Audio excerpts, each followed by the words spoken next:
that the Auditor General has raised red flags over an increasing rate of gun and ammunition interception at the Ghana airports. The auditor's report for 2024 into the books of the Ghana Airport Company Limited has revealed that in 2023 alone, at least 2,000 ammunition and guns have been intercepted from passengers at Ghana's airport, raising safety concerns.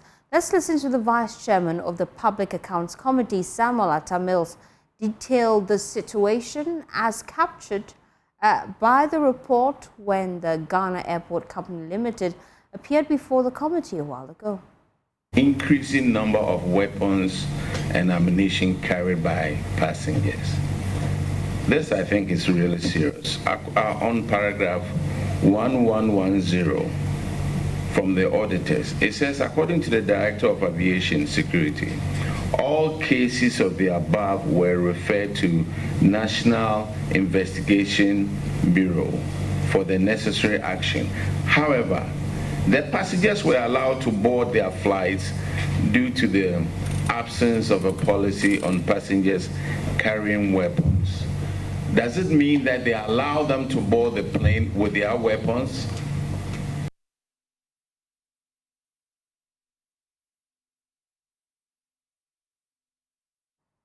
Well, the Ghana Airports Company Limited has been responding to how exactly they've been dealing with this menace. What happened was that anytime you were in the airport with a weapon, it was taken to a different apartment, not with you, till you alight, that the weapon will be given back to you. So those were the arrangements. But now, we now have a direct instructions indicating what should happen when you have a weapon with you at the airport.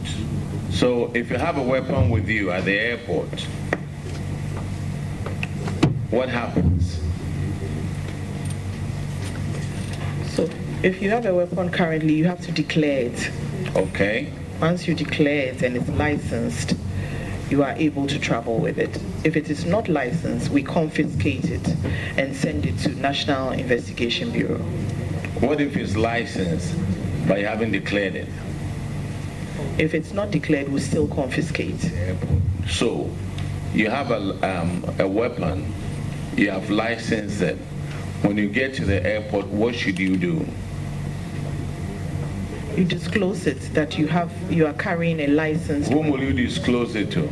To the Aviation Security Department of the airport. We are talking about Terminal 2, not Terminal 3 now.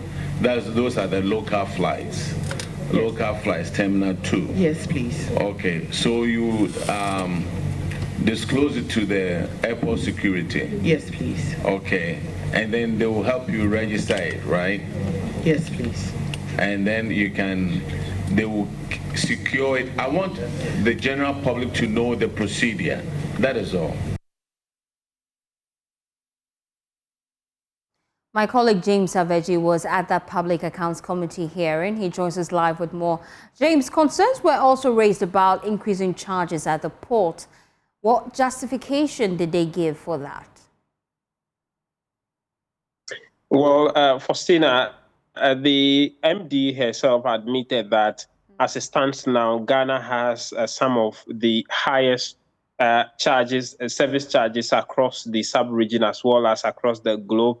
She said in Africa, we rank 4th and globally 15th, as far as some of these charges are concerned. But she said it has become very necessary in order to generate enough revenue to improve upon infrastructure at the airport to meet the global standards, the ultra-modern standard of some of the top airports in the sub-region as well as across the globe.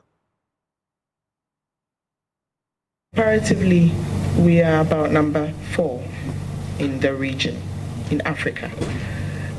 In the world, we rank about 15. So it may be expensive. In terms of service or in terms cost? Of cost. In terms of cost. It may be expensive. However, there are critical infrastructure that we need to implement if we want to see Ghana as the aviation hub. Without those infrastructure being in place, we wouldn't be anywhere near our sister airports like Cairo in Egypt, Morocco, that's way ahead of us in South Africa. And so all these airports that I've mentioned have certain infrastructure that we yet don't have. So we need to implement some of these charges in order to bring ourselves up to their standard. Well, I still have James Aveji with me. James, who else came before the committee today? Well, a number of agencies under the Transport Ministry took their turn at the committee sitting. For instance, when the Ghana Civil Aviation Center took their turn, there were issues about some contract issues. And then the Tema shipyard also took turn, and quite some serious issues came up. For instance, the Auditor General indicated that the former boss of the Tema shipyard, who also doubled as the former manager for the Keta port, which has not been in existence in the past few years, paid some $500,000 to the Ghana Port and Harbors Authority on behalf of the Tema shipyard on what they call rent to the GPHA. The Auditor General's report indicates that there has not been any official agreement between the two entities, which is the shipyard and the Ghana Ports and Harbors Authority, to make this payment.